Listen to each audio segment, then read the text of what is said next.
Black Star Network is here.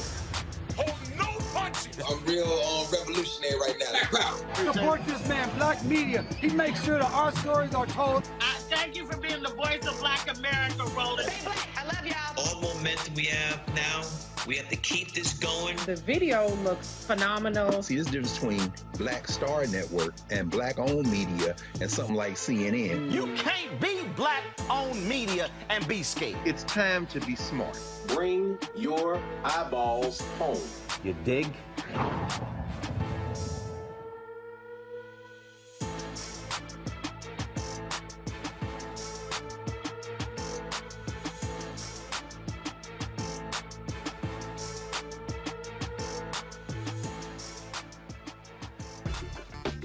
Friday, August 19th, I'm Therese Garnier sitting in for Roland.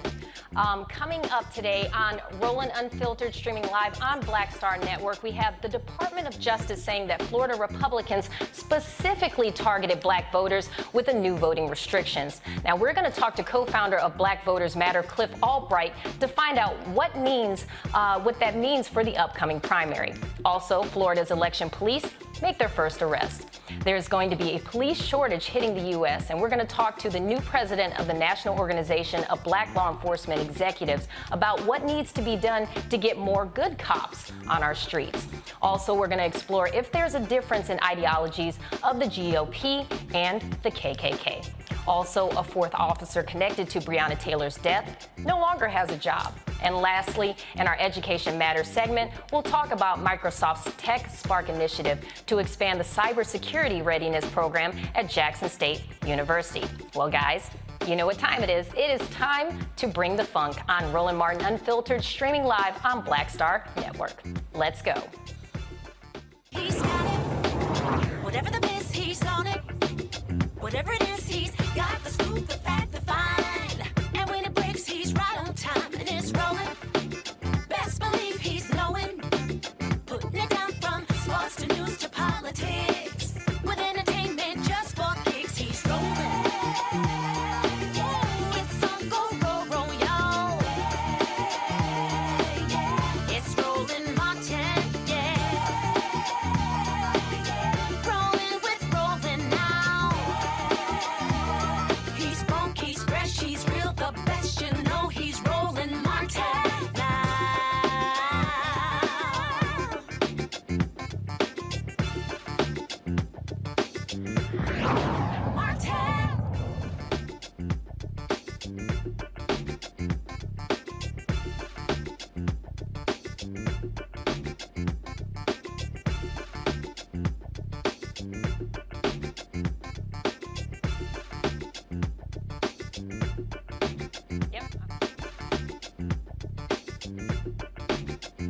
The Justice Department claims Florida Republicans intentionally targeted Black voters with restrictions which will surely hamper turnout in the upcoming midterm election.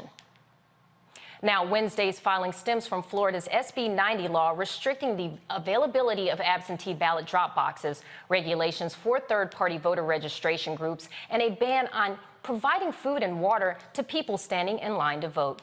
Now, the DOJ stated to the federal appellate court that they agreed with Judge Mark Walker's ruling to block new restrictions, adding that they believe the law was enacted due to a surge of Black voter turnout in the state. Cliff Albright, co-founder of Black Voters Matter, joins me from Atlanta. Cliff. Hi, how are you? I'm doing well. How are you? Great, thanks for having me. Yes, thank you for joining us. So tell me, what's your thoughts on this lawsuit? Yeah, I mean, our thoughts on this lawsuit have been pretty clear, especially since we're one of the litigants, one of the plaintiffs and not just this case, but a couple of cases against DeSantis in the state of Florida. But yeah, we definitely agree with what the Department of Justice is arguing in their supportive brief. We're thankful to see the Department of Justice once again weighing in on this. Of course, the department has actually filed lawsuits in a couple of other states, including in Georgia. But we're glad to see that in this situation where they're not necessarily filing, but filing a supportive brief, that they agree with our position. And if they agree with the original court position, we got to keep in mind that the original court that heard this case, not only did they say that what DeSantis and the state of Florida had tried to do was unconstitutional, they said it was so egregious that it had targeted black voters so much that they actually they ruled that the state of Florida be banned from being able to pass, basically that they get waived into the same pre-clearance type arrangement that used to exist under Section 5 of the Voting Rights Act. They said that for 10 years before Florida can do anything like this, that they would have to have, such efforts be reviewed and pre-cleared. That's how egregious that the original court said that it was. So we're glad to see that the Department of Justice is taking sides with that, which is no small thing because, as we all know, the Department of Justice is usually very hesitant to weigh in on cases unless they've got some very clear evidence and they feel that there's a strong case of discrimination.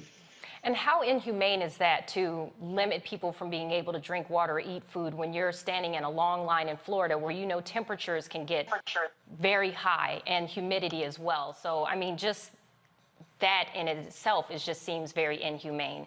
Now, I want to go to our panelists and also get their take on what's going on. Joining me right now, I have Michael Imhotep. He's the host of the African History Network show. We also have Matt Manning, a civil rights attorney, and we also have Dr. Nyambi Carter from Howard University's Department of Political Science. Thank you all for joining us today.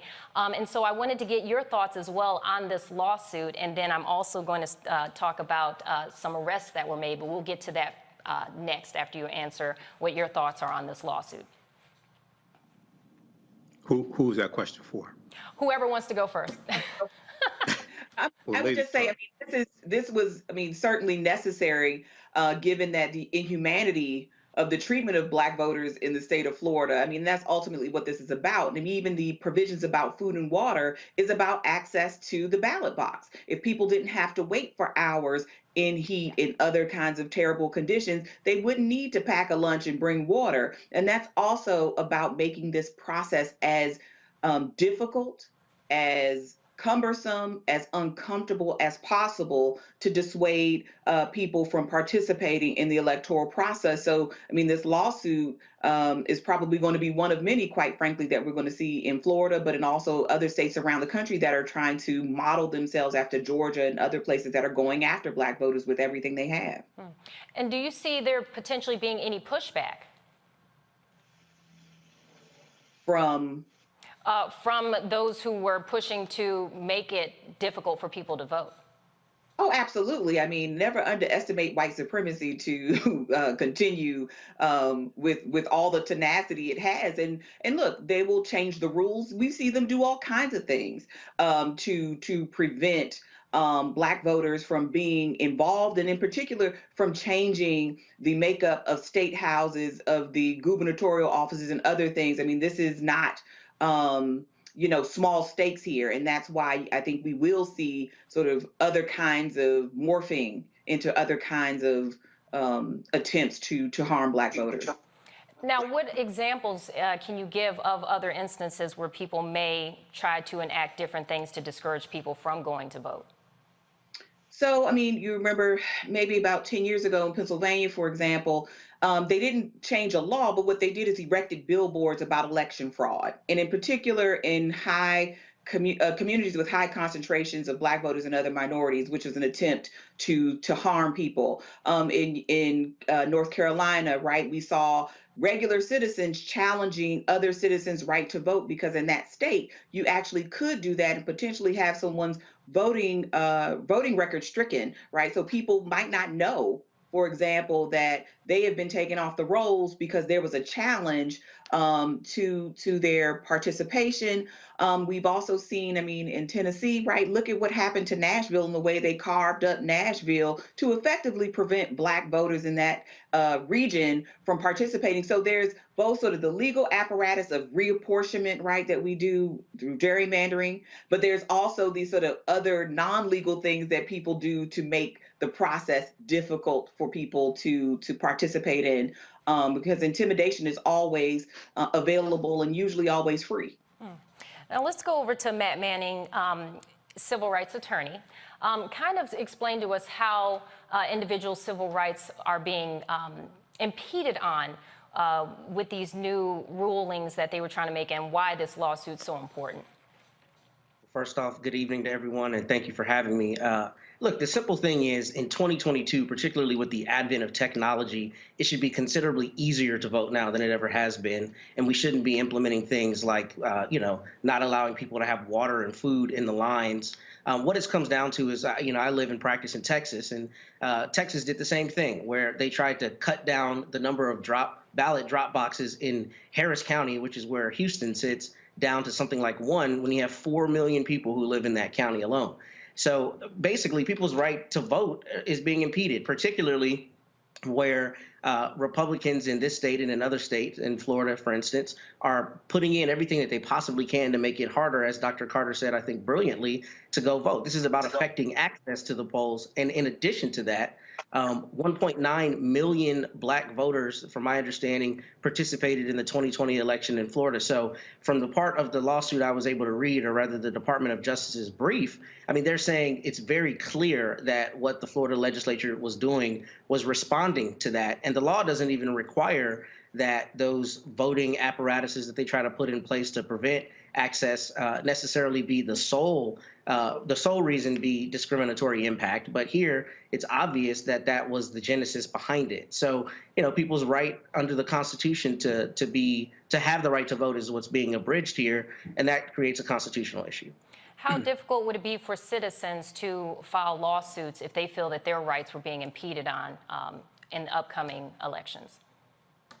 To be honest with you, that's probably a better question for Cliff, just because I'm not as well versed in the individual person's right. But I will say I'm glad that Black Voters Matter and League of Women Voters, which for your viewers is important to know, one of the seminal Florida voting cases as it relates to state voting issues in Florida is another League of Women Voters case. So I think citizens getting together with other citizens through organizations like Black Voters Matter are particularly important, because it shows that it's not a one-off. It shows that y'all are attacking all of us, and we're standing together to not allow that to happen. So in terms of the actual mechanism, I'm not positive. But in terms of the group mechanism, as we see here with Black Voters Matter being one of the plaintiffs, I think it's important that there's that galvanization to show that there are many people standing together. Cliff, would you like to add anything? Yeah, I'm glad you asked the question, because that's actually, the crux of the reason why the Voting Rights Act was so important, and why Section 5 and Section 2 of the Voting Rights Act is so important, because what we know is this: it is difficult for individuals, when individually wrong, to then have to bring a case saying that they took away my right to vote, they wouldn't let me register, et cetera, right? That's how come having that pre-clearance to preempt states from even passing such discriminatory laws is so important, because it's a hard burden for individuals to take that up. It's a hard burden for organizations like ours to take that up. It takes time, it takes resources, it takes money, it takes legal support.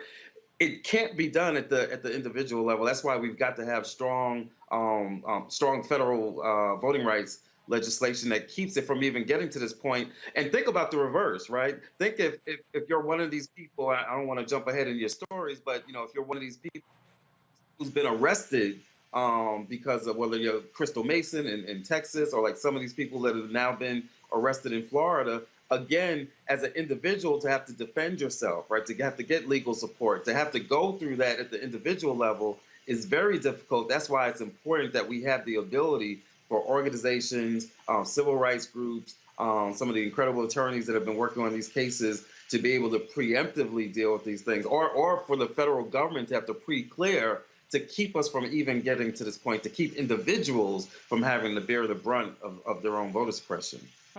Now, we haven't heard from Michael yet. Michael, what are your thoughts? And historically, how difficult do you think it'll be for this lawsuit to go through and not push us back in the dark ages where we're being limited on how we can vote?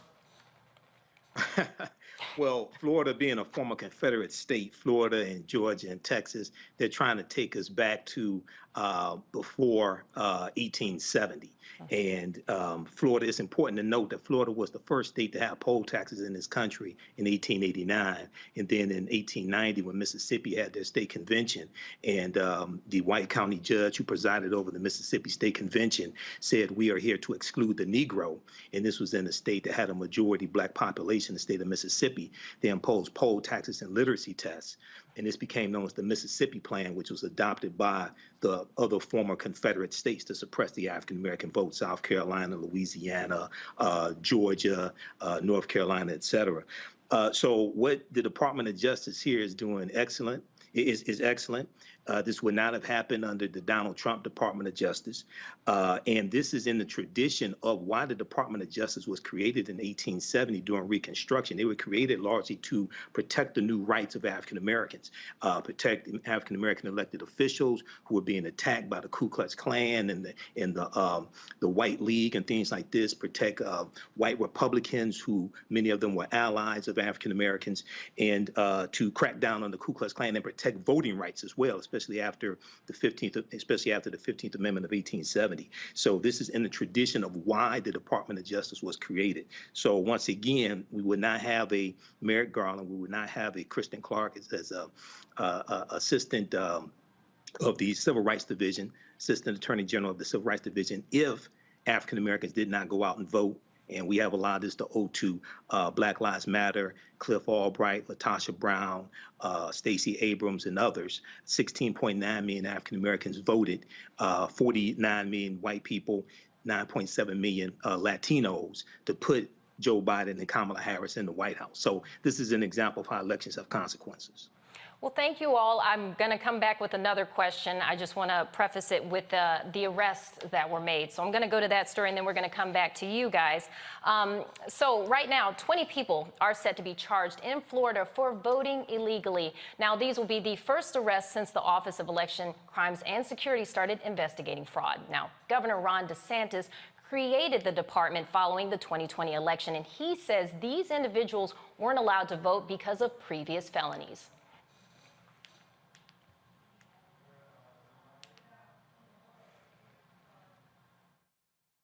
The state of Florida has charged and is in the process of arresting 20 individuals across the state for voter fraud.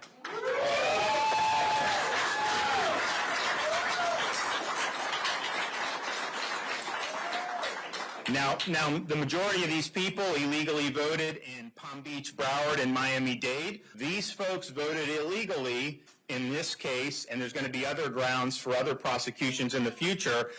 They are disqualified from voting because they've been convicted of either murder or sexual assault, and they do not have the right to vote.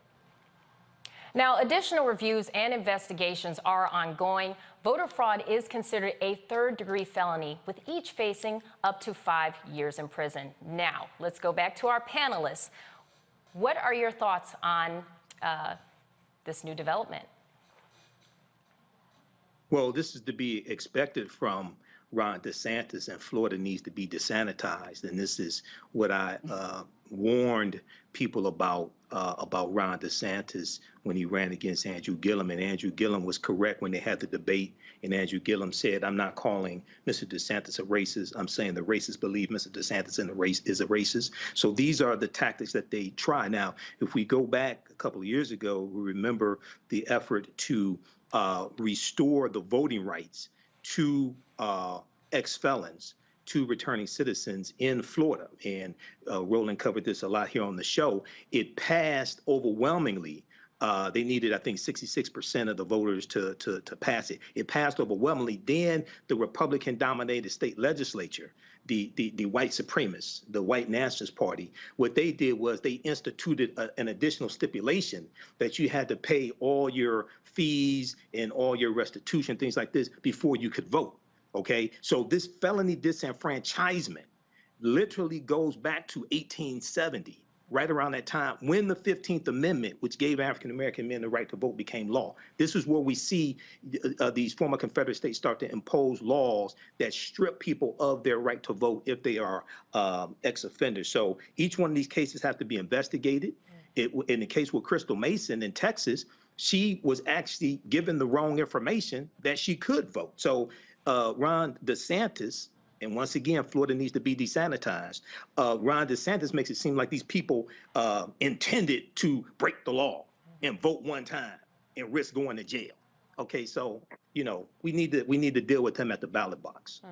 And that's also going to prison again, right? Because these are talking about people who are returning citizens. So you're talking about reincarcerating people for doing something that they couldn't do on their own. They went through the registration process, right? So if there was any kind of complication, that should have been caught by the state. And so to put the burden then on citizens to say, well, you have to know whether you're clear, when you're talking about people who've had to move through all kinds of hurdles to even get to this place. And as Michael just noted, the goalposts kept moving along the way. And I think we also have to think about the kinds of crimes that are singled out for exclusion forever from voting, right? I mean, the goal is to bring people into the process. But when you say, well, there are certain kinds of crimes that leave you beyond citizenship, we have to be really careful about that. And I think really thoughtful about that, because crimes are also racialized, right? So right around the time that Michael is talking about when they were putting these voter disenfranchisement laws, they were also deciding what kind of crimes became felonies because they thought certain kinds of crimes were Black crimes, right?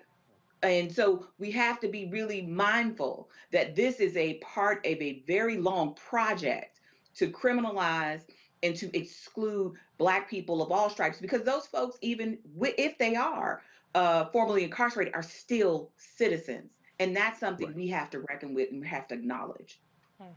And for those who think that there was a lot of voter fraud during the recent election, let's just say these 20 people that were arrested, that wouldn't have change the election results. Absolutely not. It's a statistical nothing. And can I just say, Doc is exactly right and Michael's exactly right. And we have to be very clear. This was the purpose of DeSantis creating this so-called election police force, right? The whole purpose was twofold. One, to go after folks like these first 20, because we got to keep in mind, not only do you have this situation where you have folks who aren't quite clear about which crimes were included and what the process is, even when they, as Michael said, even when they went back and they made the process of getting your rights restored for those who have been formerly incarcerated, when they made it more difficult, what they also did was create a situation where they're not even helping people to even know what those fines and fees are. So even if you want to pay it, oftentimes you can't get the correct information. So they are creating a situation the same way like they create long lines and then they want to prosecute you for supporting people with long lines. They have created a situation where they are making it more difficult, in fact, impossible for you to be able to pay off those fines and fees and get your rights back. And then they're sending out this new police force in order to capture you. You might as well just call it an election slave patrol. They created this force to go out and capture people and put them in the same situation that they've now done with this first 20. This is just the first batch that we're going to see of a bunch that they're going to go after. Again, people that did not have adequate information for a process that was made unnecessarily and intentionally cumbersome. This was the plan all along. This is not a bug. This is the feature of what their intentions were. Now, is there a system that's set up, or should there be? What kind of system can they set up to help these individuals get those alerts, get the notifications, get the documents that they need to make sure that they're doing all those steps right? Does something like that exist? If so, can you tell us more? And if not, what do you think needs to be developed to help these individuals so something like this doesn't happen? Is that for me? Well, yeah, I mean, that exists. It exists in other states, right? What it should be is that you shouldn't have to jump through those hoops, right? It should be automatic that you once you do your time, even to the extent that you even think that those rights should have been taken away at all, right? Which is debatable in and of itself, right? But if you're going to say that it was, then when you complete your time, then you get those rights back, and that you don't have to jump through these hoops and do the paperwork or know exactly what a fine and fee is. That's the way that it could be and should be, and that's the way that it actually exists in a couple of states. They don't. Their intention was never to have people actually get their voting rights back. Their original purpose was to make it difficult, to keep them in the same situation that they were in when they were first arrested and convicted of the felony to begin with. That's what we have to fight against. We need to get rid of the entire notion of felony disenfranchisement for all the reason that just it is rooted in slavery. Right, and so we have got to, and rooted in the post-Reconstruction period, we have got to get rid of it altogether. Well, thank you all for giving us your input on that. I have to take it to a break, but for our viewers that are just now tuning in, this is Roland Martin Unfiltered on Black Star Network. We're taking it to a break, but we'll be right back.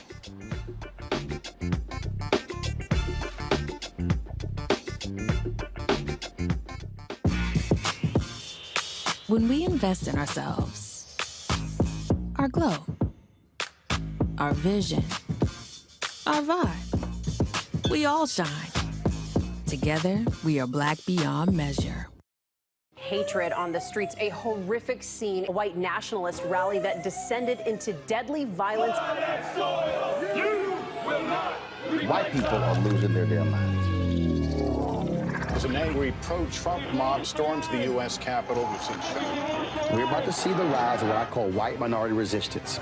We have seen white folks in this country who simply cannot tolerate black folks voting. I think what we're seeing is the inevitable result of violent denial. This is part of American history. Every time that people of color have made progress, whether real or symbolic, there has been what Carol Anderson at Emory University calls white rage as a backlash. This is the rise of the Proud Boys and the Boogaloo Boys. America, there's going to be more of this. Here's all the Proud Boys, guys. This country is getting increasingly racist in its behaviors and its attitudes because of the fear of white people. The fear that they're taking our jobs, they're taking our resources, they're taking our women. This is white fear.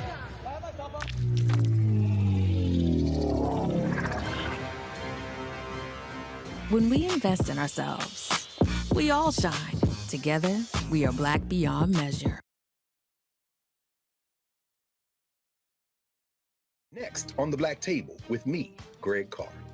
The enormous impact of race, education, and affirmative action in America, and how, believe it or not, white America is starting to feel a little bit of the pain. Dr. Natasha Waraku joins us with a case study of one suburban community and how it reacted when the minority students started to excel. Most people didn't say this explicitly, but was that, the academics standards are getting higher in part because of the Asian kids, and that is making our kids really stressed out. So we need to reduce the amount of homework teachers are allowed to assign. She shares a perspective that you don't want to miss. That's on the next Black Table, only on the Black Star Network. When you talk about blackness and what happens in black culture,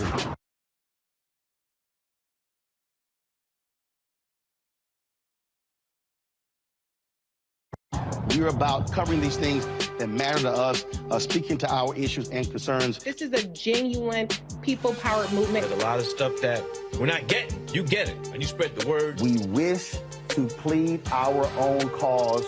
Too long have others spoken for us. We cannot tell our own story if we can't pay for it. This is about covering us. Invest in black-owned media. Your dollars matter. We don't have to keep asking them to cover our stuff. So please support us in what we do, folks. We want to hit 2,000 people, $50 this month, raise $100,000. We're behind 100,000, so we want to hit that. Y'all money makes this possible. Checks and money orders go to P.O. Box 57196, Washington, D.C. 20037-0196. The Cash App is $RM Unfiltered. PayPal is R Martin Unfiltered. Venmo is RM Unfiltered. Zelle is Roland at RolandSMartin.com. This is Judge Mathis. Hi, I'm Teresa Griffin. Hi, my name is LaToya Luckett, and you're watching Roland Martin Unfiltered.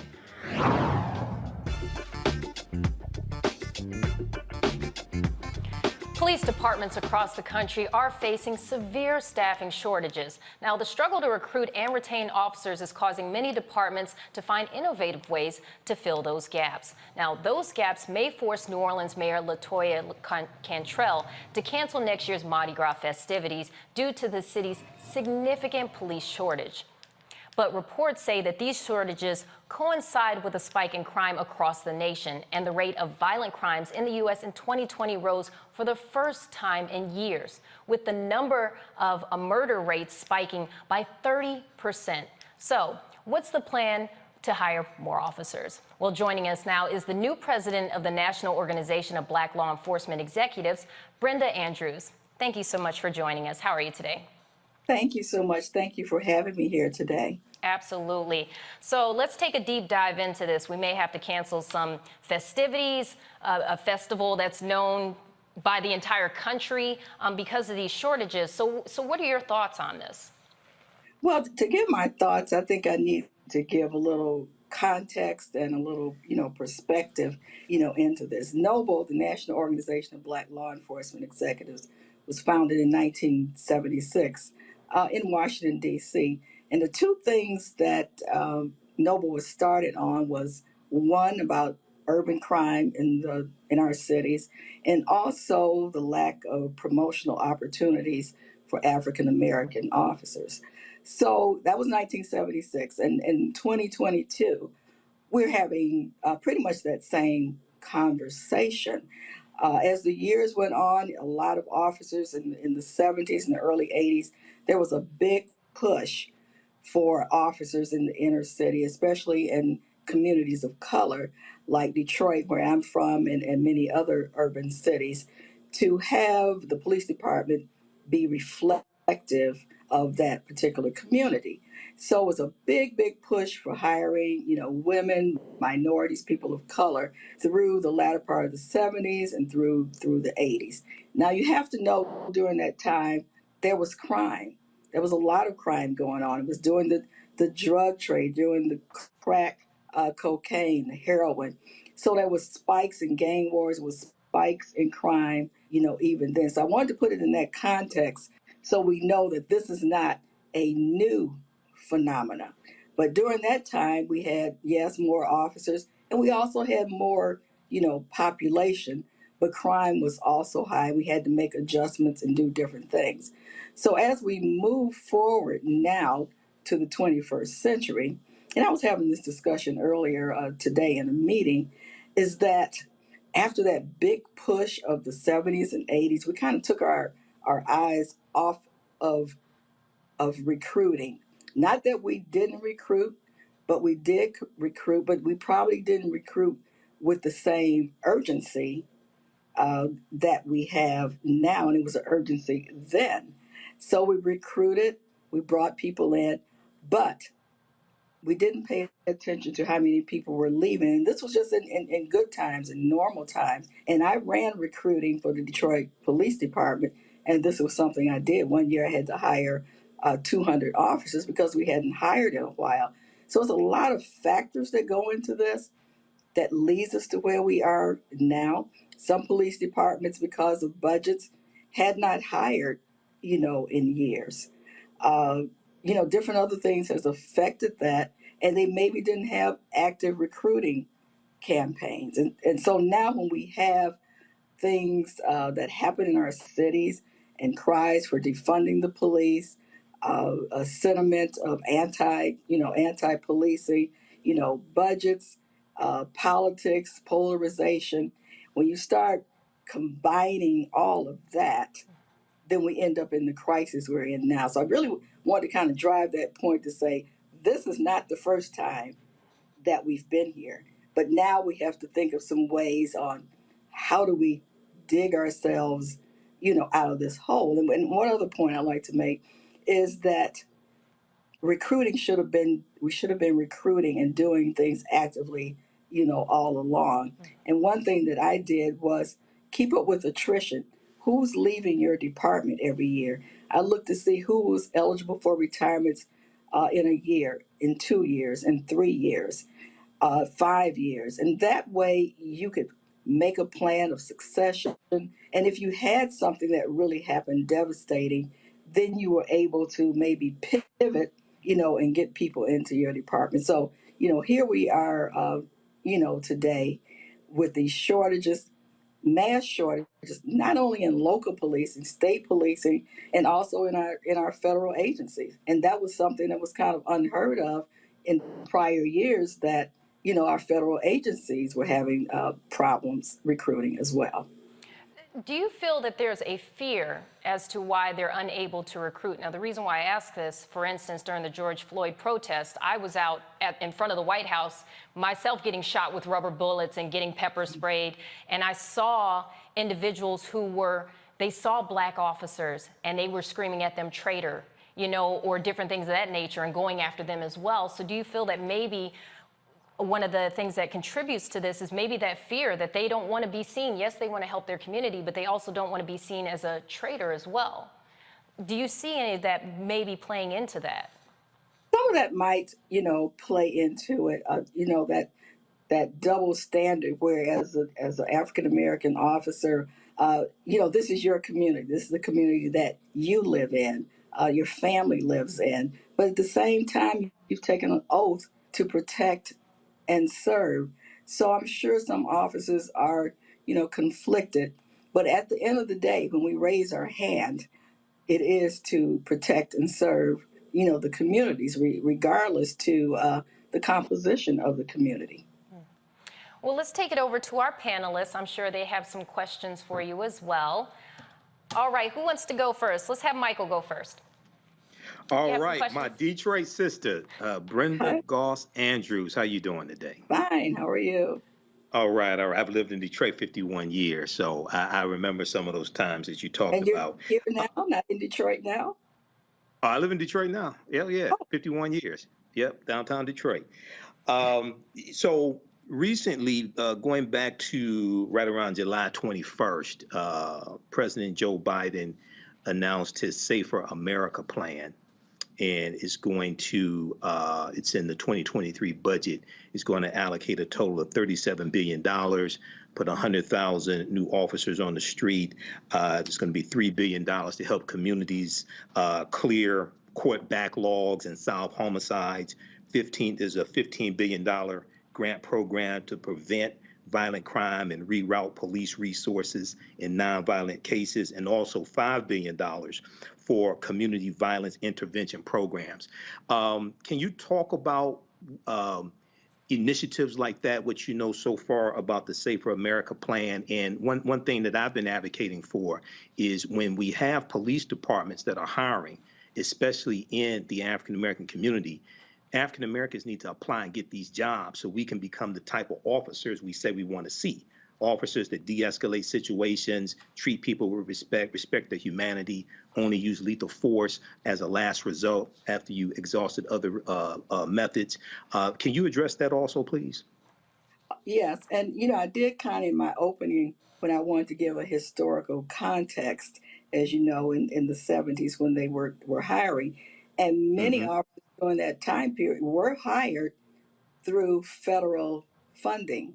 I think CETA, I can't think of the acronym now, but many, especially in the inner city, federal funding had come in so that they could have this big push for hiring officers of color, and a lot of women came on during that time as well. Right. So I'm seeing this as a resurgence of what has been done before, but putting more resources, into it for hiring, but also the other components that go with it as well. So certainly noble, we view that as a positive, but the other side is that you still have to get them through the door. You still have to get them to want to apply, and we have to do a good job of doing that. But it's not just up to the police department to do it. It's up to all of us, people like you, the media, our churches. Everyone has to become an ambassador, for this, to encourage people to join, be the solution, to the problems. and join. So it's not just, one entity that can do this. And now we're, so far in the hole that it's just going to take the whole village to really get out there and start, recruiting. And Noble, we're going to be doing a lot of different things, working with communities and also leveraging social media now.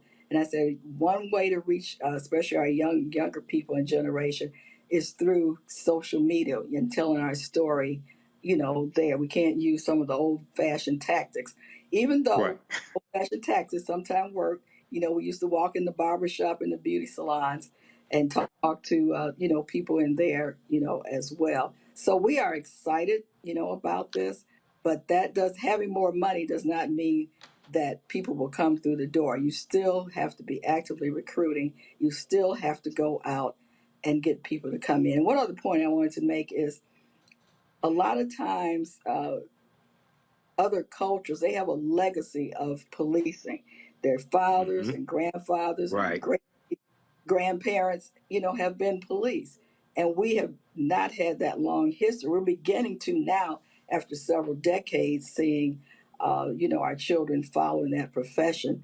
So other ethnicities have always enjoyed that legacy where they just automatically, follow that and come to the police department. And we've not had that. We're seeing more of that legacy kind of hiring and people coming through the door.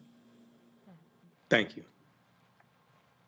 Brenda, what are things that the regular average citizen can do to kind of encourage others to take an interest in pursuing that as a career? Well, I think just as I was saying, you can invite your local police department in to speak. Everyone knows someone that's a police officer in their family and their churches. And sometimes you just come in not in uniform, just, dress regular and talk to people, talk to our youth groups. It's so many outreach and community outreach, even your block clubs. So I just want to tell the community that outreach, must be ongoing.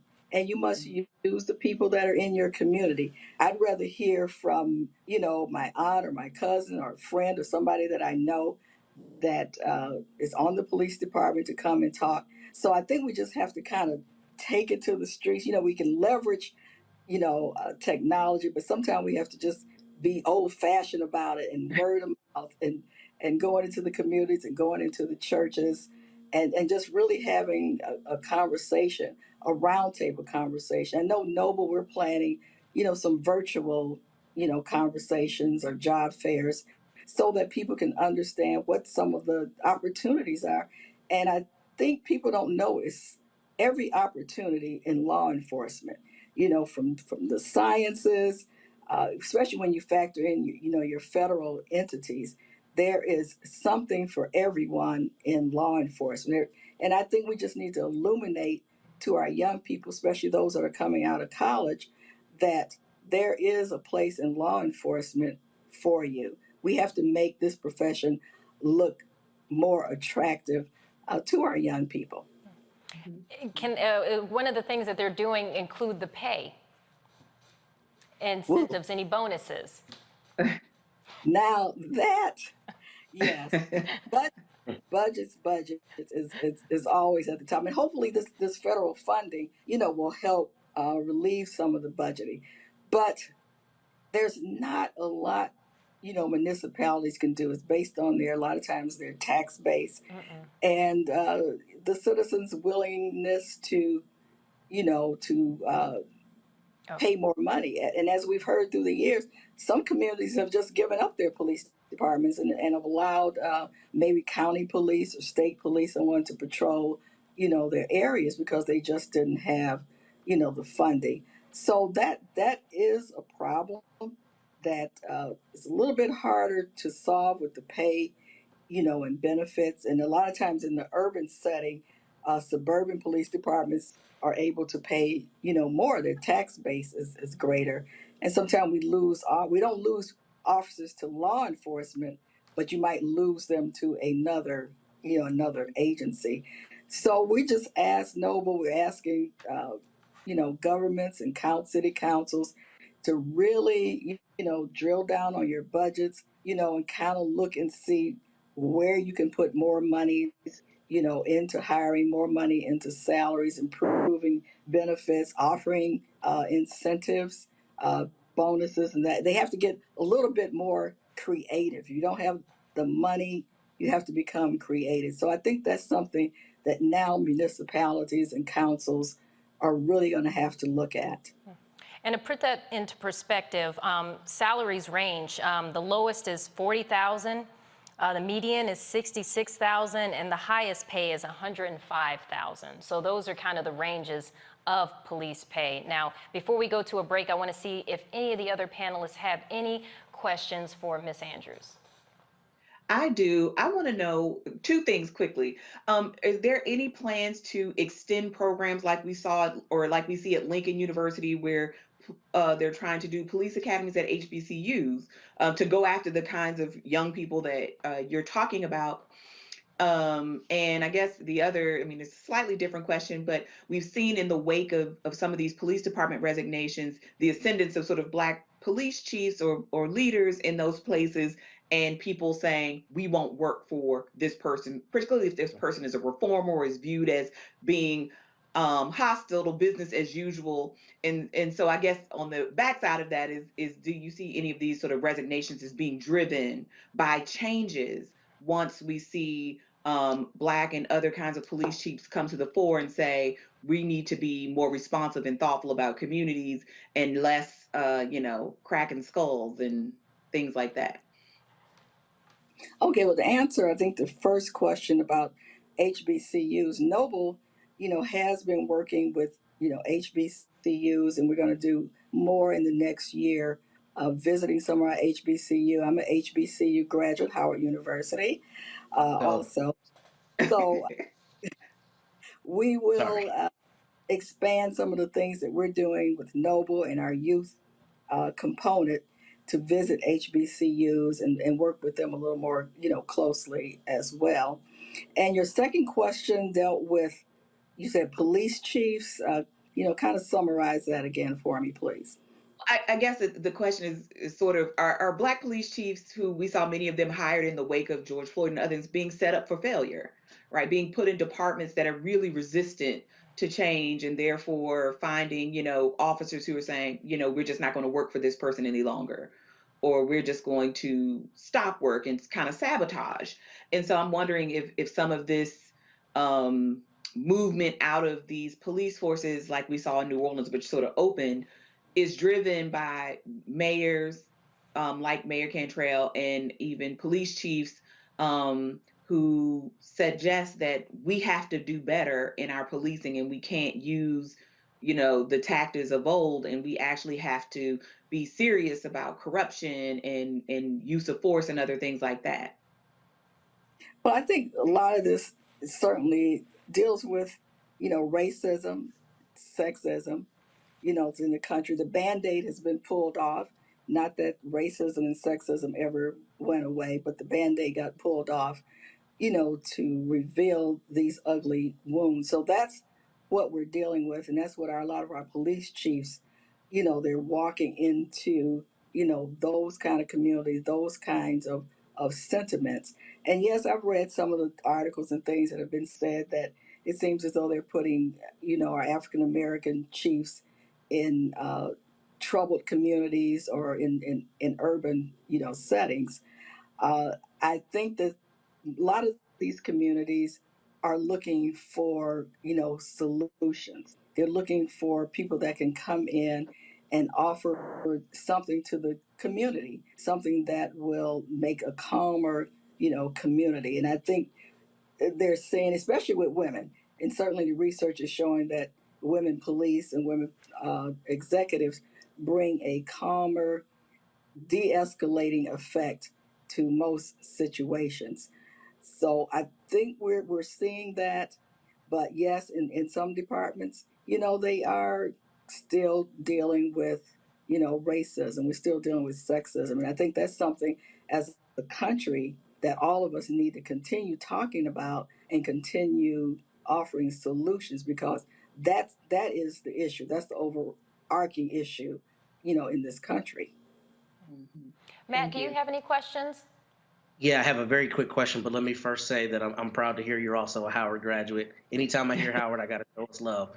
But the question for you is real quick. How do you see that there's an opportunity for policing to improve in this moment? And I ask because I know that there are also shortages of prosecutors around many places in the country. And what you see those offices doing is cracking down on what crimes they're either not going to prosecute or making themselves more efficient. So kind of following that same thought process, how do you think policing in this moment, even with fewer boots on the ground, can either be more efficient or more effective? Because recruiting efforts are not going to fix the problem necessarily in the short term, right? So what are your thoughts in respect to how policing in general can be improved in this moment with smaller police staffs, if it can? It certainly can be improved. I'm glad you brought up prosecutors. So we've read, stories about sometimes clashes and different, points of view between police and prosecutors. And we both come with different perspectives and training. So I think it's important that, we do sit down at the table, that we do sit down and have, these hard conversations or these uncomfortable conversations, because at the end of the day, we want what's best for the community. We want to serve and protect the community. So to have more information sharing, more dialogue between prosecutors, between police, and through the community, more a holistic approach to this. And I spoke on this with another group recently, that no one group can solve this.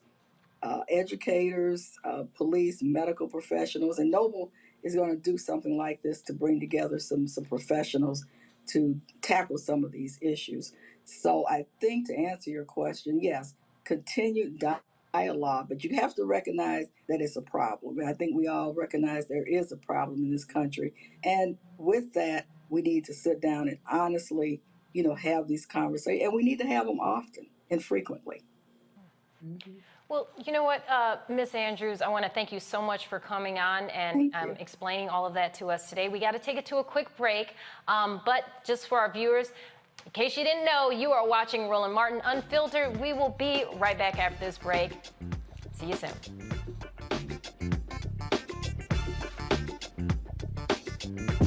When we invest in ourselves, we're investing in what's next for all of us.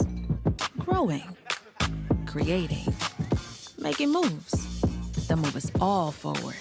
Together, we are Black beyond measure. Hi, I'm Dr. Jackie Hood Martin, and I have a question for you. Ever feel as if your life is teetering and the weight and pressure of the world is consistently on your shoulders? Well, let me tell you, living a balanced life isn't easy. Join me each Tuesday on Black Star Network for A Balanced Life with Dr. Jackie. We'll laugh together, cry together, pull ourselves together, and cheer each other on. So join me for new shows each Tuesday on Black Star Network, A Balanced Life with Dr. Jackie.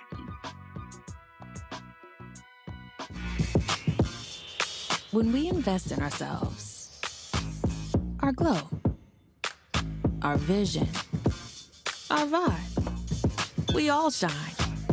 Together, we are Black beyond measure. When you talk about blackness and what happens in Black culture, we're about covering these things that matter to us, speaking to our issues and concerns. This is a genuine people-powered movement. There's a lot of stuff that we're not getting. You get it, and you spread the word. We wish to plead our own cause. Too long have others spoken for us. We cannot tell our own story if we can't pay for it. This is about covering us. Invest in Black-owned media. Your dollars matter. We don't have to keep asking them to cover our stuff. So please support us in what we do, folks. We want to hit 2,000 people, $50 this month, raise $100,000. We're behind $100,000, so we want to hit that. Y'all money makes this possible. Checks and money orders go to P.O. Box 57196, Washington, D.C. 20037-0196. The Cash App is $RM Unfiltered. PayPal is R Martin Unfiltered. Venmo is RM Unfiltered. Zelle is Roland@RolandSMartin.com. Hey, I'm Antonique Smith. Hello, everyone. It's Kiara Sheard. Hey, I'm Taj. I'm Coco. And I'm Lily. And we're SWV. What's up, y'all? It's Ryan Destiny, and you're watching Roland Martin Unfiltered.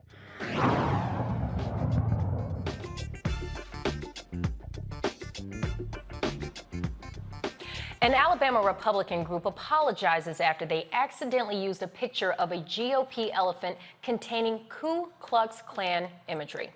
Now, the Lawrence County Republican Party posted an image on its Facebook page of the GOP elephant with the white spaces between the animal's legs drawn to resemble a hooded Klansman. Now, there were calls from the local NAACP chapter for the Lawrence County Republican Party Chairman Shannon Terry to resign from his position, but Terry released the following statement about the incident. Now, this is what the statement says. I will not be resigning from my elected office on the Lawrence County School Board. The voters of District 4 elected me to represent them, and I am proud of the accomplishments of this administration over the past 6 years. I look forward to continuing to strive to give every student in Lawrence County the best opportunity to be successful.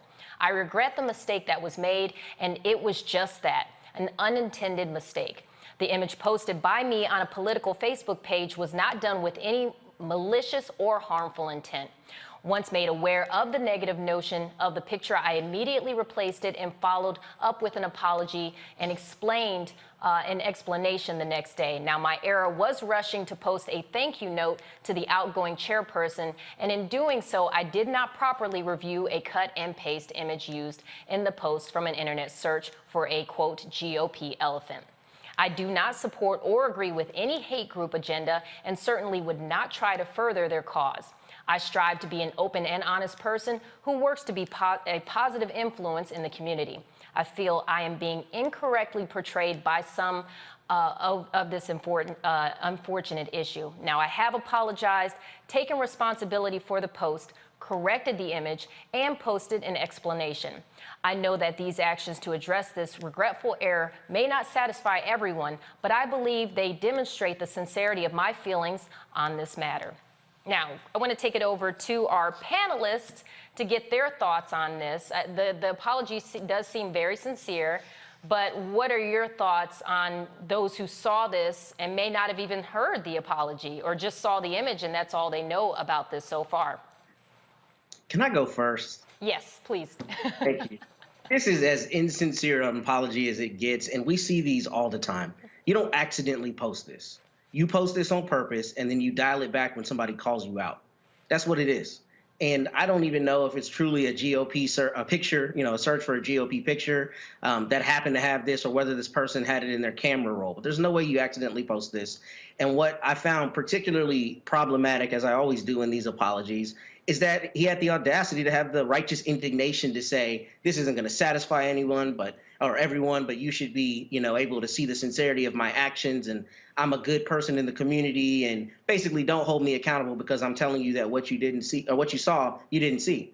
And you don't accidentally post this. And for this to be posted, if I understood it correctly, on something relating to a school board is particularly abhorrent, because we see how schools and how public education is being politicized across the country, right? And how there are direct attacks on what people can teach my 3 boys who happen to be sitting in a public school, right? So the idea that somebody is posting something like this to a school board or anything related to schools is particularly abhorrent. But to sum it up, essentially, I'm just incensed by these kinds of apologies because they're not actually apologetic, and you don't accidentally do this. Dr. Carter? What's your thoughts? I would have to agree with Matt. I mean, this always happens, right? People do something, then someone calls them out on it, and then it's, I didn't mean to, right? But since when is that a defense? I didn't mean to. I didn't mean to offend you. I didn't mean to post this racist meme. I didn't mean to look like I support the KKK. And like, quite frankly, at this particular point in the history of the GOP, which is basically, you know, a thin cover for lots of about white supremacists, whether they're KKK members or not, this is not that far off from probably where your politics are. So I agree that this total, you know, mea culpa, and that the people elected me and this shouldn't reflect on me. I mean, you can't make good decisions. You certainly don't make good decisions where social media is concerned. So then we're supposed to trust that you're going to make good decisions where the education of the children that you're empowered to impact. We're supposed to believe that you can handle that, but you can't handle a social media post? I think not. But, you know, there will likely not be many repercussions for this person because the voters that chose them chose him probably for many of the politics that were captured in that image. Michael? Yeah, looking at this story, so I see that the elephant was created really for Mother Jones' story, dealing with hate crimes and hatred and things like this. But it's like, okay, so are you so desensitized to the Ku Klux Klan you didn't realize there was 3 Klans heads inside the elephant? So this causes me to ask some other questions here. Sometimes we see those images on social media and they say, well, if you think this way, you'll see a woman in the picture. If you think this way, you'll see something else in the picture, right? But it's like the 3 Klans heads. You don't see it there. So this whole anti-critical race theory, this whole fight over school boards, banning books, things like this is going to be a hot button issue in the 2022 midterm elections. Okay. And once again, this is an example of why it's so important who we have elected in local office, because of the decisions that they make, and especially being in control over education. So we'll see how this plays out. But I don't understand why you didn't see the 3 Klansmen there, unless you're not afraid of Klansmen. Well, we know who all would be afraid of Klansmen. And then the fact that, Dr. Carter, you pointed it out, how can we trust that you leave our kids' education in your hands when you can't even look at a simple photo and that you posted online? You're in a leadership position, so you have to be cognizant of imagery and things that you write and so forth. But I do feel that a lot of individuals like to push the envelope and see, oh, let me see what I can do and see how much I can get away with. And like you said, when someone says something, they go, oh, I'm sorry, I didn't mean to. So yeah, this is a very, very interesting topic. But to segue into our next story involving the KKK, the GOP says that they are not racist, but do they really listen to what they say? Because it's really not far from what the KKK sees of the world. Take a look. Anti-racist is a whole weird ideology that, quite frankly, tries to make white people second-class citizens. White Americans are being treated as second-class citizens. There are now 2 standards of justice. The dual system of justice. They care more about the illegal immigrants at the border than they do the American people. They're giving out handouts to them. Our country just don't care about us Americans. It's all about a handout to all the illegal immigrants. The foreign-born population is now growing by 132,000 people every month. The non-whites are reproducing rapidly. If we continue on this trajectory, eventually there will be no more native-born Americans. Our people literally are an endangered species. Our people are having few children. We've got to start protecting our race. If you're white, you have to go to the back of the line, discriminating against white people. There is racial discrimination going on right now in this country against massive numbers of white Americans. How precisely is diversity our strength? So how is diversity our strength? Well, there you have it. Let's go to our panel, because I can't wait to hear what you guys have to say about that. Let's start off with Michael. Yeah, I saw that video. I watched it on Twitter today. I watched it 3 times. It was hilarious. So this is the fear that Donald Trump tapped into in 2015 and 2016. The fear of the browning of America. The fear that by the year 2043, white people will no longer be the majority population in this country. And not all white people have a problem with this, but the ones that voted for Donald Trump do. The 74 million people that voted for Donald Trump, the close to 74 million white people, or however many white people it was, they have a problem with this. And when we look at the 2020 census, that was the first census since 1790 where the U.S. population of white people dropped below 60%. So there is a real fear in this country, and the backlash, the political violence that we saw inflicted upon the U.S. Capitol January 6, 2021 is reminiscent of the political violence that we saw during Reconstruction to help bring about an end to Reconstruction. And racism was weaponized in the hands of Donald Trump because he targeted 4 cities for recounts. He targeted Detroit, where I am, and I live about 4 minutes away from the TCF Center where they were counting the votes.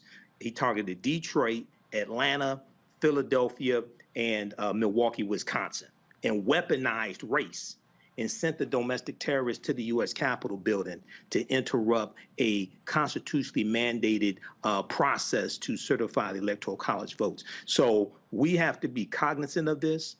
We saw things like this, similar to this during Reconstruction.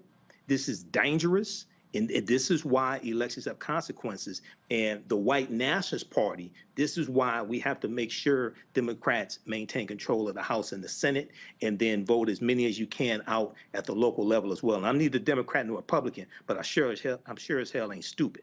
Okay, I see what's taking place. Matt?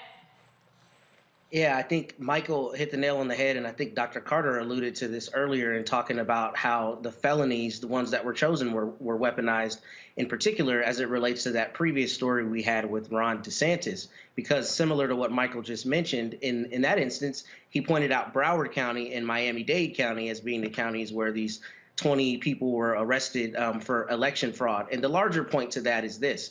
This is precisely how the GOP, which has long touted itself as the party of values and, you know, the party of morals, allowed itself to be hijacked by Donald Trump. Because the reality is all these white people, suburban and otherwise, many have this sentiment, maybe not to the extent that they're willing to go on TV and talk about the browning of America, but they have that fear, right? And that fear is fomenting.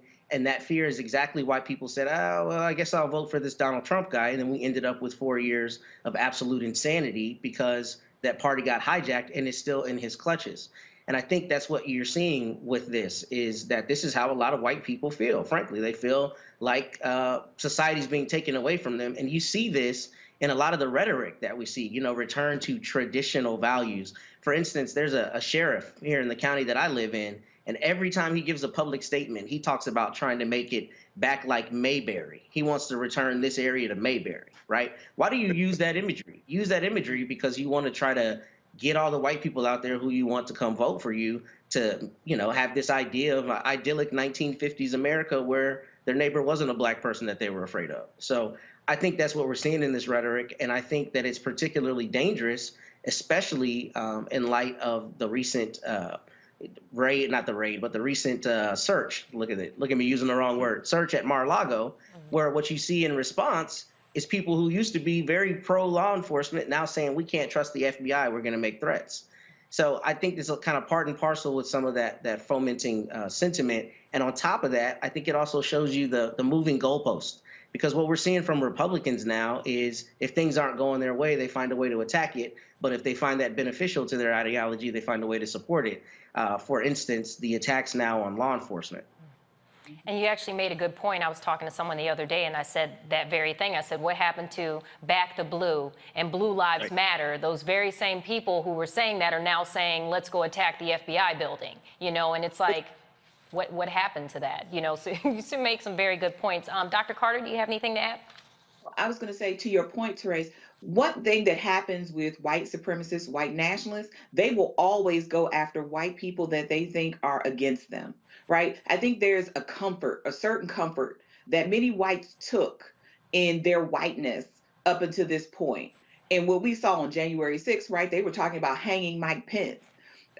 We saw them ouster Liz Cheney, even though her voting record was the most closely aligned with Donald Trump, because she basically said, let me do my job and actually defend the country as opposed to a man or a party, right? The way that many people wanted her to.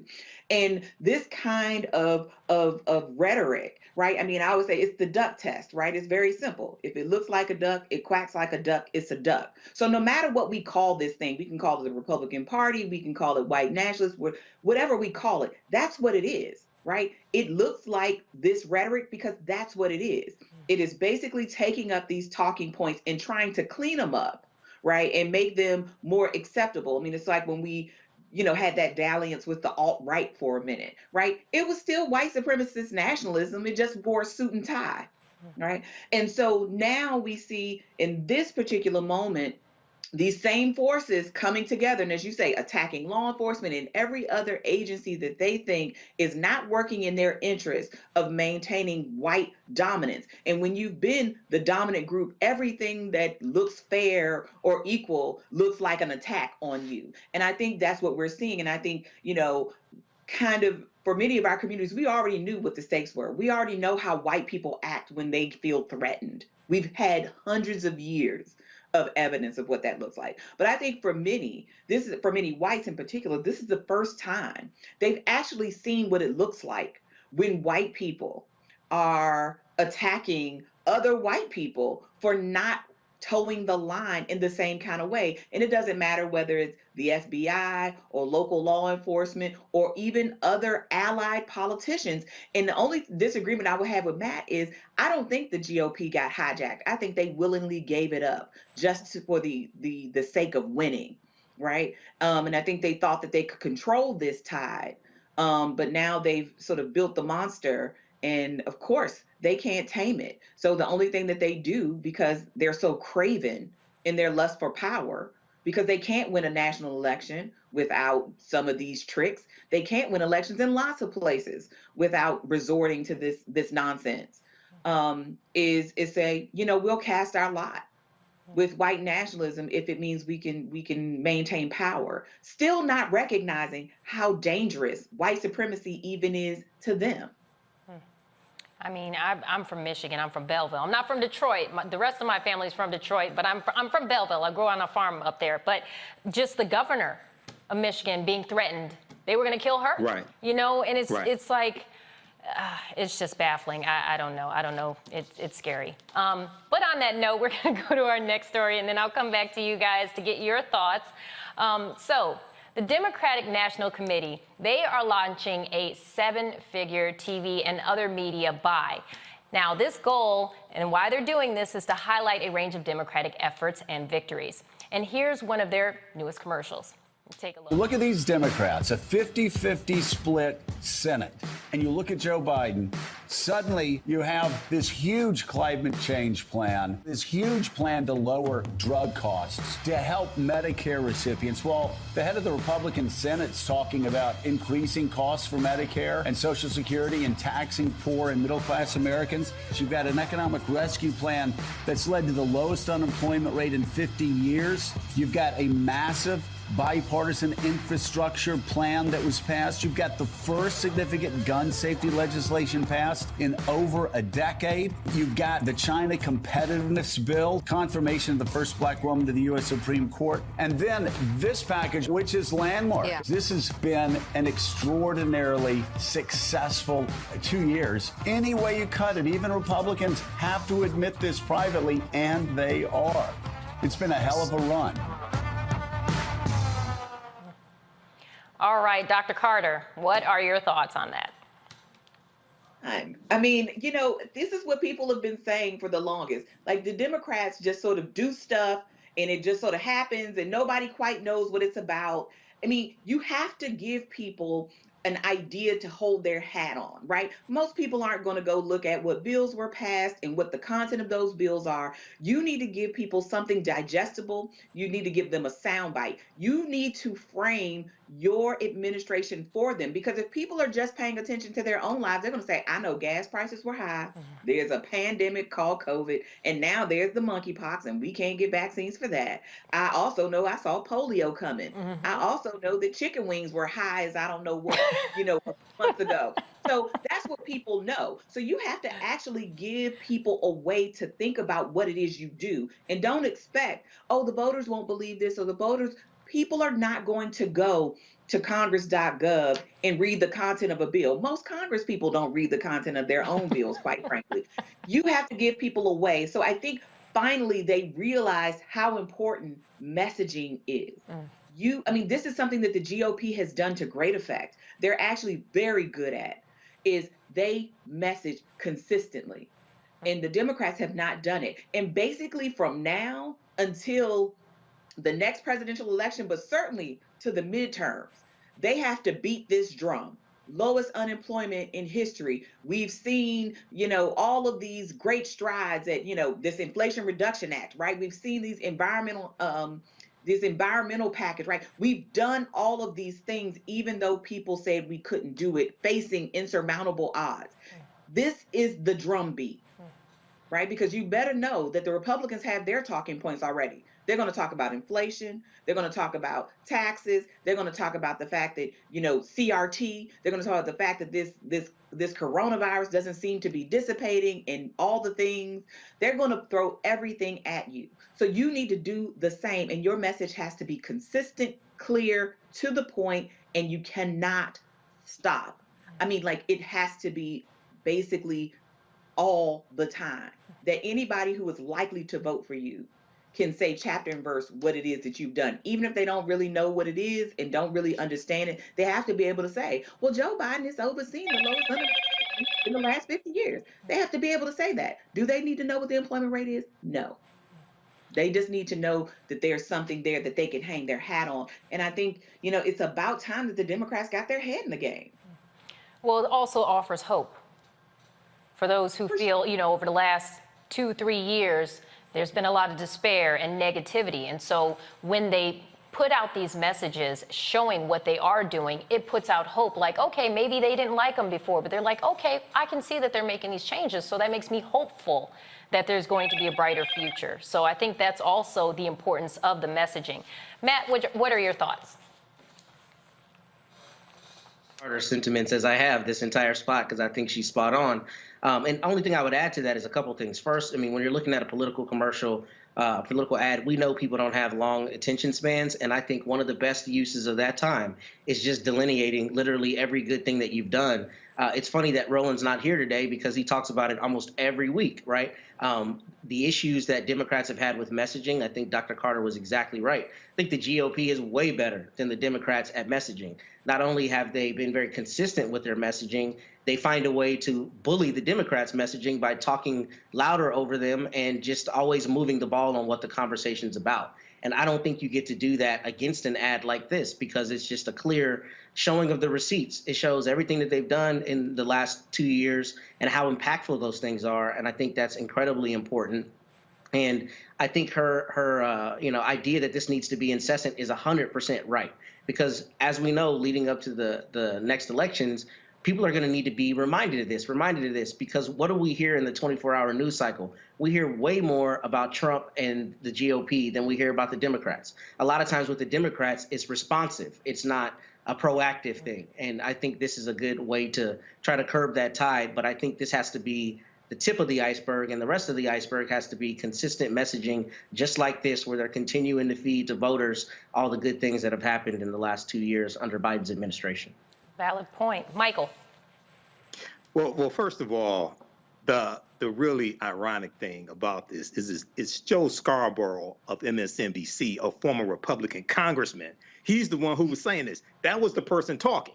I saw it on MSNBC when they ran it the first time. It's fantastic. It's absolutely correct. This is what I've been saying before on this show, on Faraji Muhammad's show, The Culture, on my show, the African History Network show.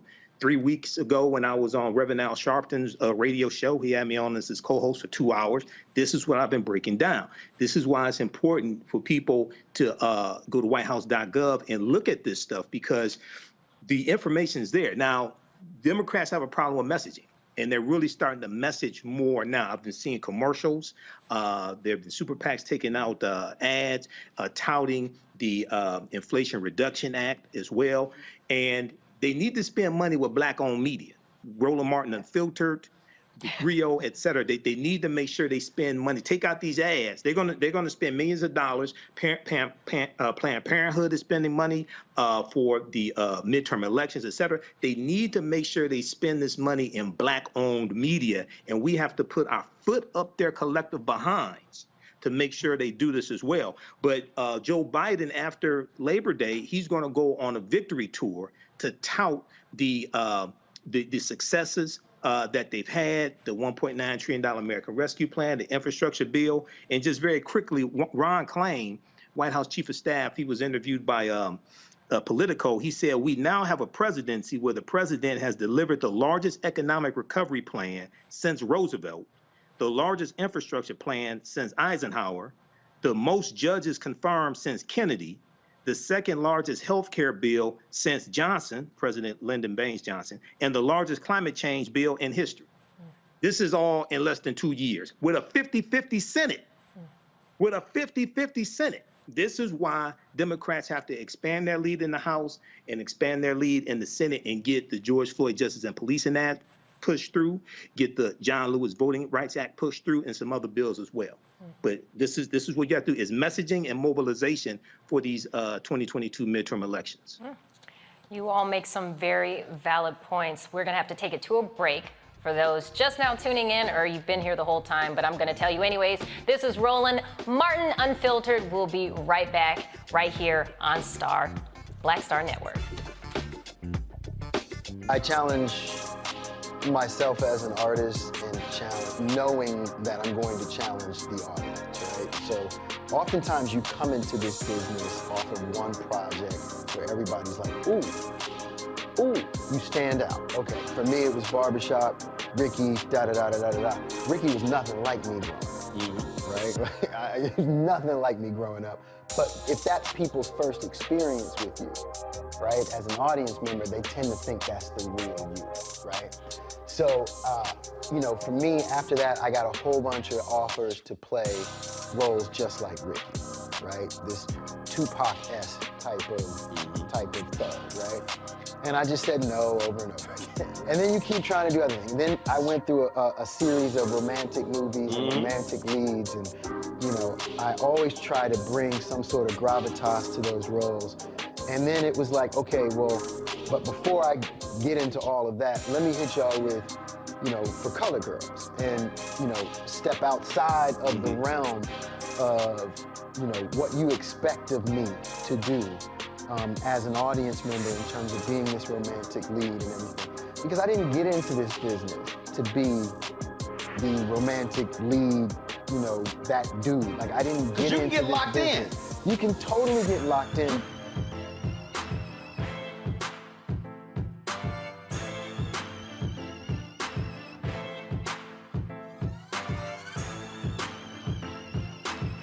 When we invest in ourselves, we all shine. Together, we are Black beyond measure. On the next Get Wealthy with me, Deborah Owens, America's Wealth Coach, you see the headlines. All frightening, right? Interest rates are going up. The recession is on the way. The stock market is up and down. But you know what they say, scared money don't make money. That's why I'm excited on our next Get Wealthy to have a conversation with someone who has written a new book, Fearless Finances, and she's going to share exactly what you need to do to secure your bag regardless of the ups and downs of the economy or the stock market. Oftentimes you can start with as little as $5. That's right here, only on Get Wealthy on Black Star Network. When you talk about blackness and what happens in Black culture, we're about covering these things that matter to us, speaking to our issues and concerns. This is a genuine people-powered movement. There's a lot of stuff that we're not getting. You get it, and you spread the word. We wish to plead our own cause. Too long have others spoken for us. We cannot tell our own story if we can't pay for it. This is about covering us. Invest in Black-owned media. Your dollars matter.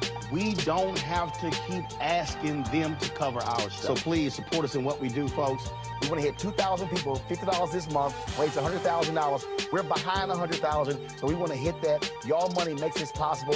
Check some money orders. Go to P.O. Box 57196, Washington, D.C. 20037-0196. The Cash App is $RM Unfiltered. PayPal is R Martin Unfiltered. Venmo is RM Unfiltered. Zelle is Roland@RolandSMartin.com.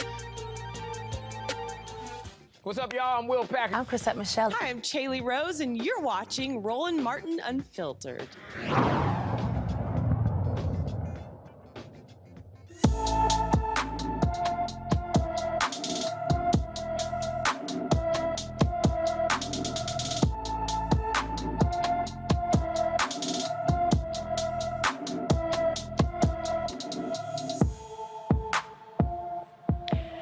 DeJanae Lumbus has been missing from Aurora, Colorado since August 10th. Now, the 15-year-old is 5'2", weighs 180 pounds with brown hair and hazel eyes. Now, anyone with any information about DeJanae Lumbus, please call the Aurora, Colorado Police Department at 303-627-3100. Again, that's 303-627-3100. Now, transitioning over to Kentucky. In Kentucky, a fourth officer connected to the killing of Breonna Taylor has been fired. Now, Sergeant Kyle Meany, who joined the Louisville Metro Police Department in 2013, was terminated after meeting with Chief Erica Shields. Now, the termination comes 2 weeks after the federal grand jury indicted Meany and 3 other former officers. Now, this is a statement from Shields, which states, "I made the decision to terminate Sergeant Kyle Meany after careful consideration and not with ease." Shields said in a statement that was provided Friday through a police spokesperson. And it continues by stating, "I fully respect the judicial process and realize that Sergeant Meany has yet to be heard before a jury of his peers.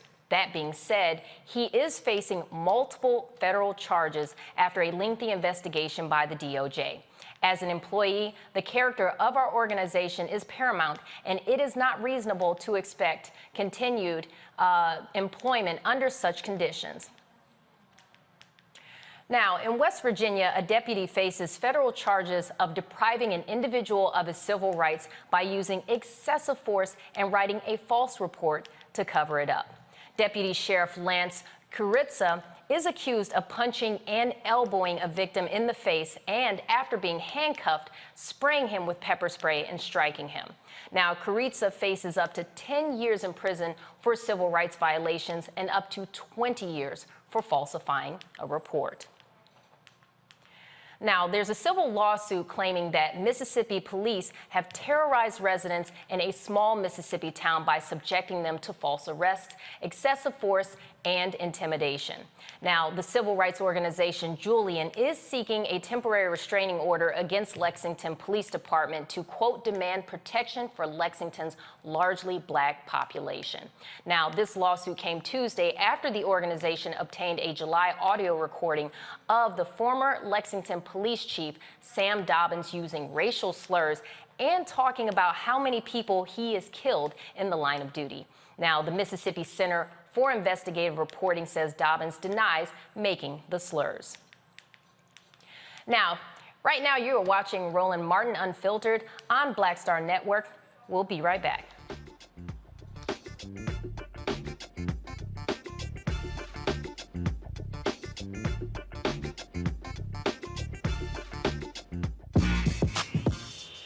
When we invest in ourselves, our glow, our vision, our vibe, we all shine. Together, we are black beyond measure. Hatred on the streets, a horrific scene, a white nationalist rally that descended into deadly violence. White people are losing their damn minds. As an angry pro-Trump mob storms the U.S. Capitol, we've seen We're about to see the rise of what I call white minority resistance. We have seen white folks in this country who simply cannot tolerate black folks voting. I think what we're seeing is the inevitable result of violent denial. This is part of American history. Every time that people of color have made progress, whether real or symbolic, there has been what Carol Anderson at Emory University calls white rage as a backlash. This is the rise of the Proud Boys and the Boogaloo Boys. America, there's going to be more of this. Here's all the Proud Boys, guys. This country is getting increasingly racist in its behaviors and its attitudes because of the fear of white people. The fear that they're taking our jobs, they're taking our resources, they're taking our women. This is white fear.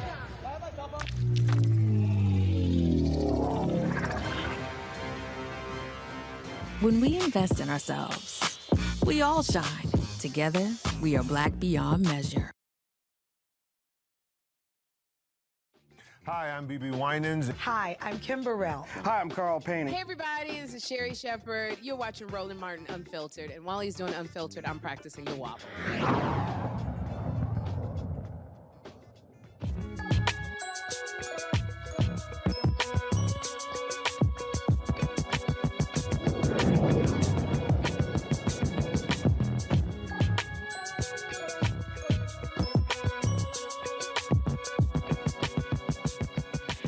Mississippi's Jackson State University is partnering with Microsoft to jumpstart the company's new TechSpark initiative. Now, this initiative is designed to accelerate digital equity and support inclusive economic opportunities within the STEM field. Now, Dr. Jacqueline Jackson, an associate professor of computer science at Jackson State University, and J.J. Townsend of Microsoft joins us now to tell us more about this partnership.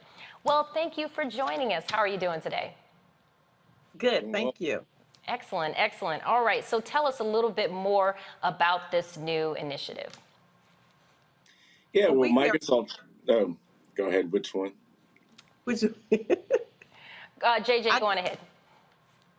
Well, last year we announced the Microsoft TechSpark expansion to Jackson, Mississippi, and so I get to lead that. And like you mentioned, it's intended to support with employment, support with entrepreneurship, expanding computer science education, and also enabling access to digital skills learning opportunities. And so, this partnership with Jackson State University is one of our first. It's one that we're all really excited about, and Dr. Jackson's been great about, leading the effort for cybersecurity at Jackson State University. And so I'll definitely let her share a little bit more about the specifics of the program. But yeah, we're excited to be here in Jackson and supporting Jackson State University. All right, Dr. Jackson. Well, we're very excited to be joining with Microsoft on this opportunity. Our relationship began through a volunteer effort to reach out to our public high schools to teach them computer science. And from that, the conversation continued about where we wanted to go next. And one of the areas that we wanted to continue investing in was in cybersecurity. So when JJ and his team approached us with this opportunity, we were very excited to be able to provide our students with access to additional tools and resources, as well as an opportunity for them to become engaged in cybersecurity. Sounds like such a unique opportunity. Let's go ahead and bring our panel in and see if they have some questions for you, Dr. Jackson, as well as for you, Mr. Townsend. So who wants to go first? We'll have Matt go first. Do you have any questions about this program? I do. Good evening to y'all. Thanks for joining us. My question is basically, how do students get into the program, number one? Number two, is it a pipeline program for all 4 years, or is it, students can join anytime in that 4 years? And particularly, what is kind of the emphasis on the back end in terms of helping those students who are particularly interested in cybersecurity have jobs in the cybersecurity field, whether with Microsoft or other firms?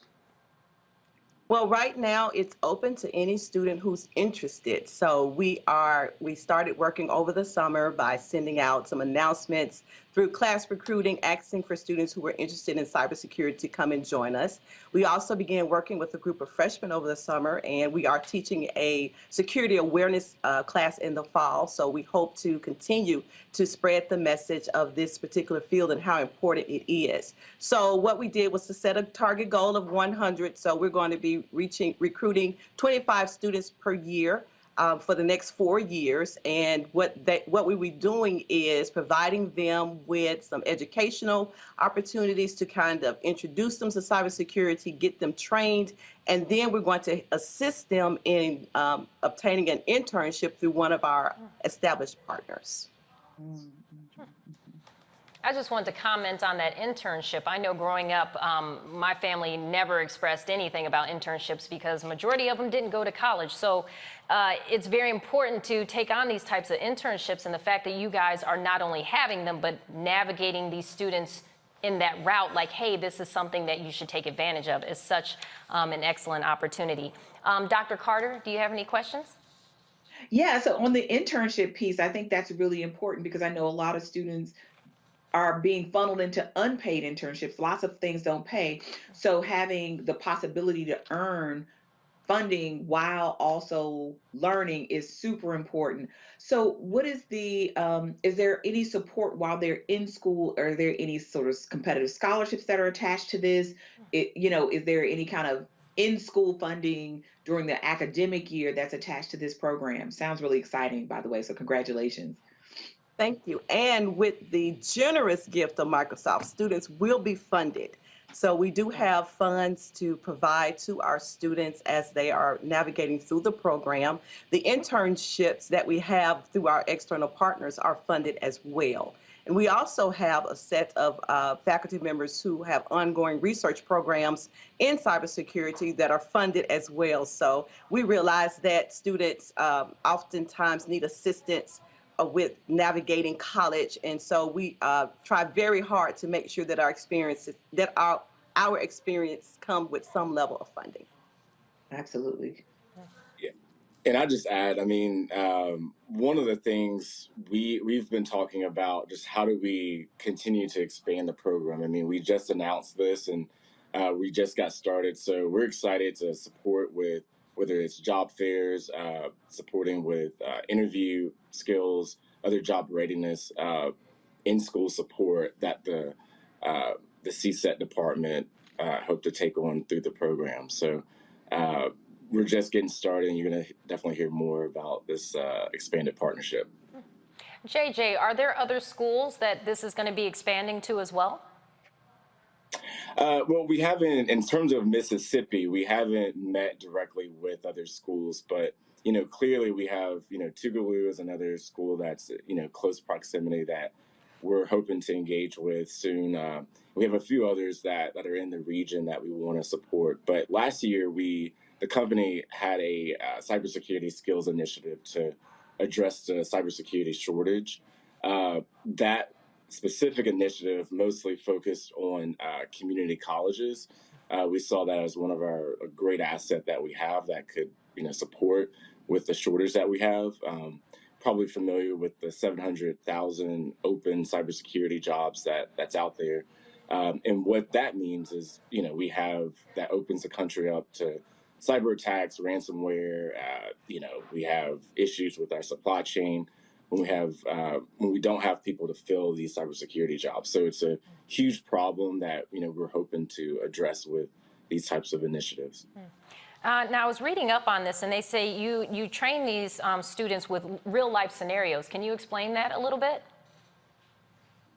Yeah, so in computer science, we often talk about toy problems, right? So these are things that we kind of make up. But we see now that it's more important to give students realistic experiences. So I know we offered a industrial cybersecurity class last semester, and so Walmart actually came in and presented a scenario, and students actually worked toward that scenario. So our goal is to provide students with as close to as real as possible, because when they enter the workforce, we want them to be able to go in running on day one. So a lot of our partners are asking how they can assist us, and that's one thing that we mentioned, that we want to bring real life experiences into our classroom. So some of them have stepped up to actually help us to craft problems that our students will be working on during the academic year.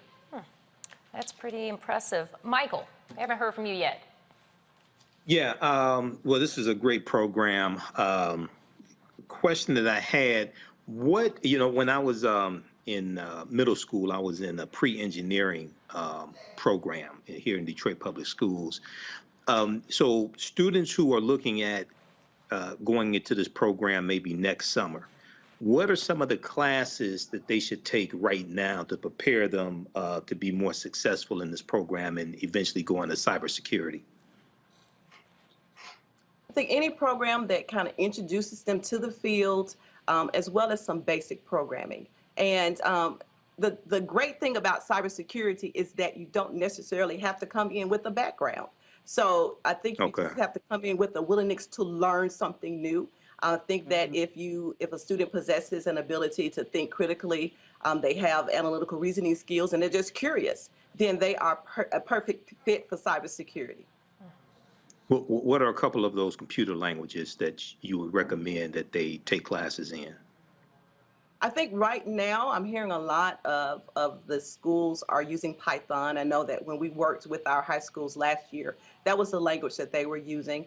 Some of the schools also use Java as well. We here at Jackson State program in C++. So there are a variety of different programming languages.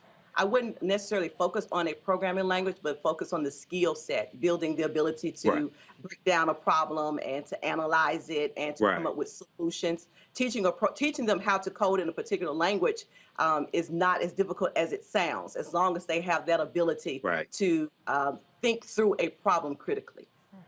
Understand the flow charts. Yeah, I understand. The flow charts. Yes. I used to take computer languages here, so I understand. Okay, thank you. And so what are the prerequisites as far as, do they have to make certain grades? Because you just said they don't really have to have much knowledge in the field to get into it, but do they have to have a certain grade average? Kind of explain some of the prerequisites. Well, me personally, I don't focus so much on a grade point average, because I think that that's not the only way to judge what a student can do. I'm looking for students who are willing and ready to work hard. I've seen instances where students may have suffered grade-wise, but once we incorporated the program, then their grades turned around. So we're just looking for students who have a genuine interest in learning how to secure our well-being of our nation. And so we will accept them into our program. And if they are struggling academically, then we will make sure that they are participating in our tutorial programs that we have across campus. I love that. It's such an amazing opportunity, and good luck to those students who get to the 25 students that have the opportunity to participate in this. So first off, I wanted to thank you, Dr. Jackson. I also wanted to thank you, JJ Townsend. And I also wanted to thank our panelists who were joining us today. We had Michael Imhotep, the host of the African History Network show. We have civil rights attorney Matt Manning, and we also have Dr. Nyambi Carter joining us, Nyambi Carter joining us. And I'm sorry, I believe I forgot somebody. Did I forget someone? Michael, oh my gosh, I'm so sorry. And so, yes, and Matt as well. So I want to thank you all for joining us today. Very great show. You know, for those watching, this is Roland Unfiltered on Black Star Network. Make sure you tune in for our next show. I want to thank you all for watching, and have a great weekend.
talk about blackness and what happens in black culture, we're about covering these things that matter to us, speaking to our issues and concerns. This is a genuine people-powered movement. There's a lot of stuff that we're not getting. You get it, and you spread the word. We wish to plead our own cause.